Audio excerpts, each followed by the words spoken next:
record label itself, like the brand. There's record labels that we all know of, like Epitaph and Blue Note and Sun Records. How do you get to that point where people know about your label, and sometimes even your label is more popular than any one artist on the label? How do we just promote the record label itself, the record label's brand? How do we build a brand? That's what we're going to talk about today.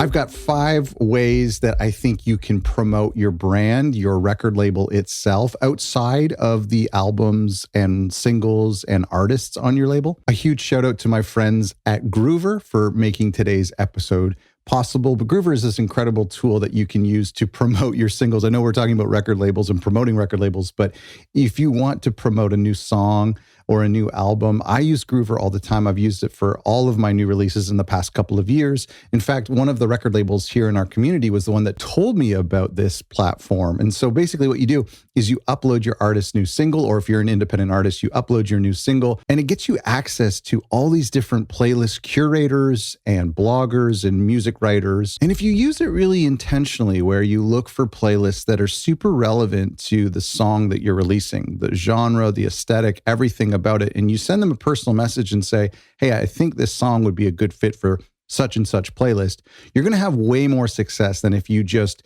spend a bunch of money and throw your song at 100 different, mostly irrelevant curators and industry folk. And so be really specific with it. I think Groover is a great tool. And thanks to them for sponsoring today's episode. You can click the link in the description. I have a coupon code down below that will give you a discount on your first campaign. Here's the 5 things that I think will help you promote your record label. I will just say as a caveat, I do think the number one priority is promoting your artists and your releases. So I'm not saying this is more important. And in fact, this is even hard to do for brand new labels.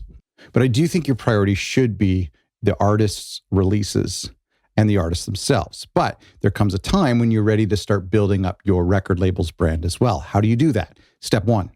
Build a strong brand identity. Probably the easiest way to promote your record label and to build a record label brand is just to have a nice looking brand identity. And you can do this mostly visual. And think of Blue Note. Blue Note has their iconic logo on most of their album covers, but not only that, their album covers have some sort of consistent look and feel. Most people can spot a Blue Note jazz record in a used record shop. And that's kind of what we're going for. There's a label in our community called ATA Records that have their logo in the top right corner of every single album on the front cover. What about Deutsche Grammophon, the classical record label that has that massive, gorgeous yellow banner logo in the top center of all their records? That's iconic. And that's indicating to music fans that this record is connected by quality. It's connected by a group of people who believe in a certain threshold of quality. It can be a little bit simpler. It can be just the label itself, like Columbia Records is the same. It could be a hype sticker that you reuse so that when your record is in record stores, people can spot it. There's a record label called Paperbag Records in Canada that uses an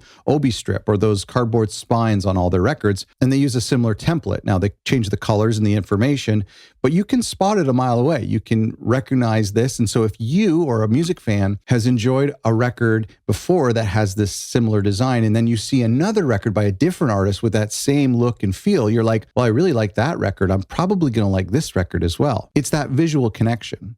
Now, visual is not the only way you can build a brand identity. You can also do it through the sound of your records. Think of Daptone or Motown. Those records are connected more sonically in their production techniques, in the songwriters, in the genre. And you don't have to be a huge record label for that. A lot of the record labels that I know, like Moderna Records and neoclassical music, or Skyline Records, which is modern bluegrass music, this consistency can be delivered to fans through your sound. I think the word that you should remember on this tip is consistency, that you have some sort of consistency between your visuals, yes, also your sound.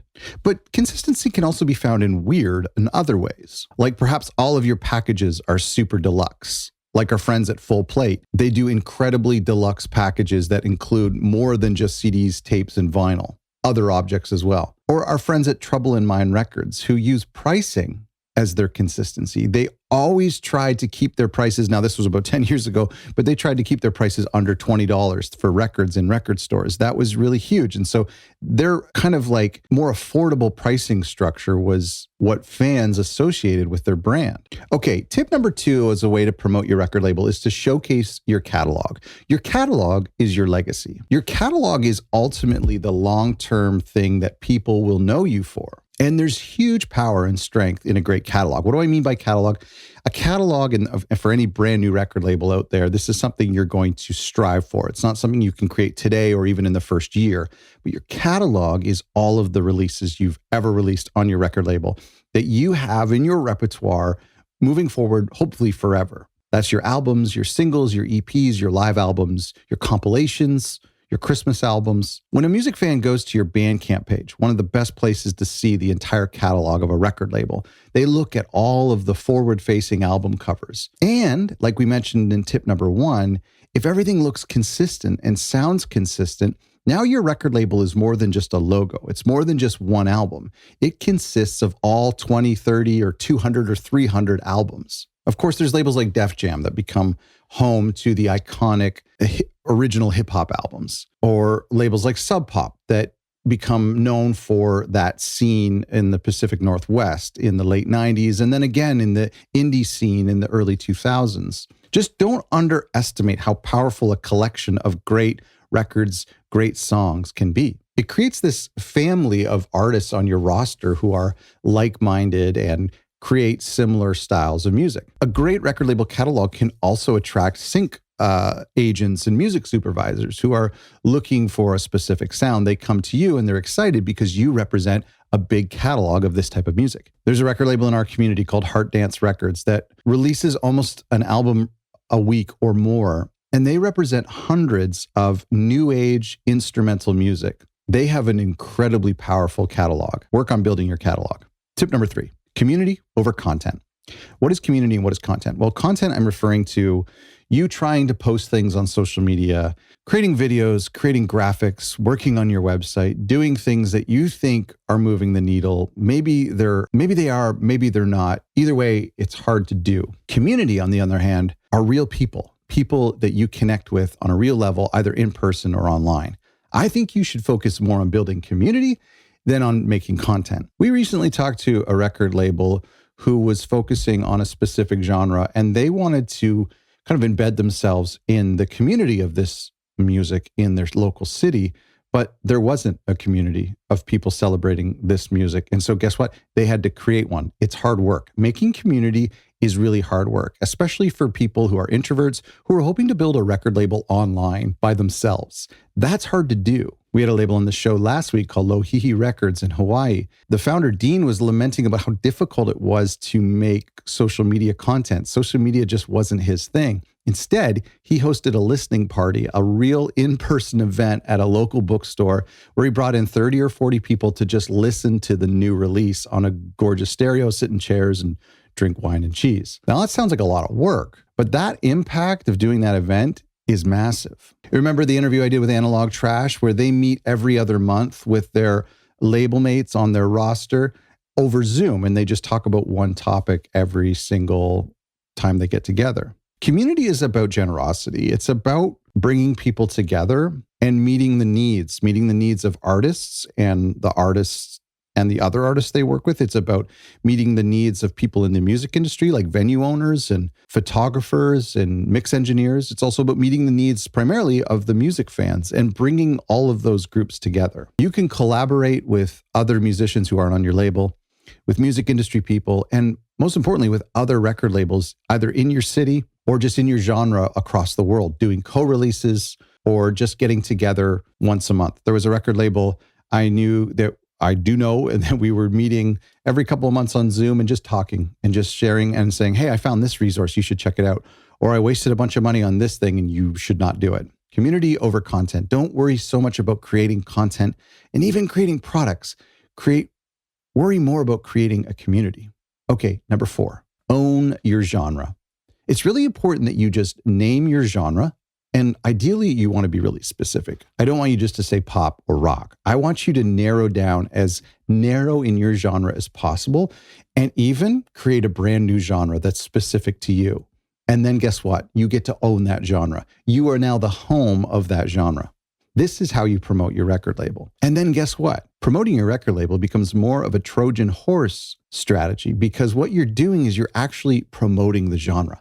Once you name this genre, you begin to celebrate it. You begin to create affinity groups or talk on Reddit or create in-person community events to celebrate this genre. If you're doing rockabilly music or you're doing modern bluegrass by young people, you create local events and you do a compilation. If you're celebrating lo-fi gospel hip hop, you are creating community and celebrating that genre. And then in turn, your artists, your releases, your record label will be lifted up as well. Focus on building up your genre. Focus more on that. And guess what? When you go to online platforms or you go to promote the genre instead of your own releases, more people will listen because you know how weird it feels to like say, come listen to our new release. Like that kind of often falls on deaf ears, especially on social media. But when you say, hey, we're doing an event for other people who like this type of house music, you might get more of a response. Again, this is best done if you're in a super niche genre. And if you're not, you might want to identify what that is. If you think you're just alternative rock,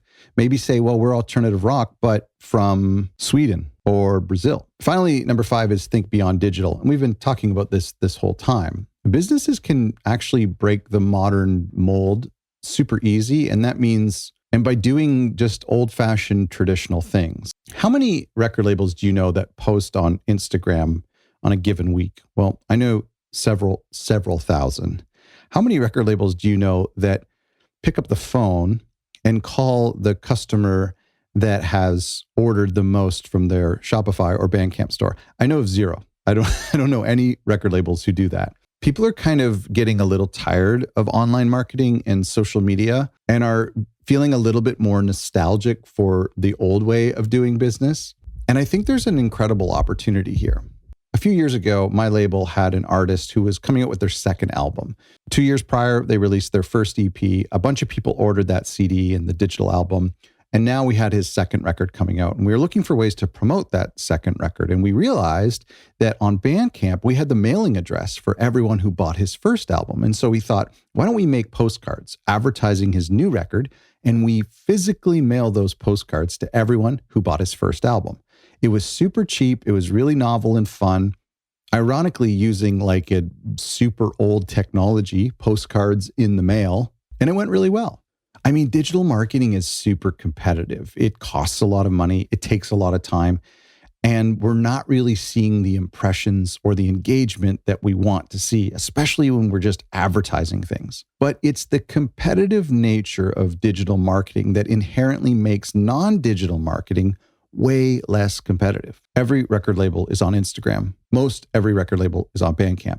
Pretty much every record label is on Spotify. But not every record label is in your local record store. In fact, most aren't. How many record labels send out a tweet or a Facebook post every week? Most do. How many record labels have a gorgeous display, an end cap in your local record store? Zero. Zero do. That's your opportunity. Just think beyond the digital. Digital is easy, and because it's easy, it's more competitive. Real life stuff, as we've been talking about in this episode, is very difficult, but that's why it's less competitive, because most people don't want to do it. So listen, I think the priority is for you to promote your artists and your releases. Great. But there comes a time when you want to focus your attention on your record label's brand. And I would say that 25% of your effort should be focused on building up your record label brand because it attracts more artists who want to be on your label. It helps elevate the releases and artists who are already on your label. And you can do that by building a strong visual and audio consistency, by building your brand through consistency of how you look and how your label sounds. You can focus on building up your catalog because your catalog will be the meat and potatoes of your record label's legacy for the next 5 to 50 years. Focus on building community more than building online content. Name your genre, your specific genre, and then celebrate it and promote that genre. And finally, just think beyond the digital. Think beyond the easy. What's weird and difficult? Thanks again to our friends at Groover for making today's episode possible. I'm really grateful to them for supporting our community. Use that wonderful tool to promote your new releases. After you're done promoting your record label, check the link in the description below. Let me know if there's some interesting ways that you've been promoting your record label. Thanks for watching.